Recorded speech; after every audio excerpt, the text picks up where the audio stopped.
think he's always positive and very upbeat and outgoing. And although that can be mocked a lot of times because people don't know how to receive that, I always really like that because I like people who are upbeat. And I play Tom Cruise.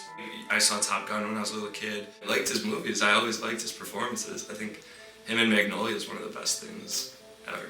I always associated him with this kind of larger-than-life figure. He had his fallout, and his fallout, which we document in this play, you know the broad media reports of it, but you don't know a lot of the specificity between things that were going on in previous relationships. I only knew he was a Scientologist. I had no idea what he did in the church and how big of a part he was of it. The thing I liked about it was that it didn't turn this guy just into a clown or just kind of a piñata. It attempted to show his side of it. Nobody had really done that. Okay, this guy is in a new relationship. He's trying to get over a divorce and a breakup, and this church is building him up to be this figure that maybe he's not ready to be. Why did he lose it for this little period of time?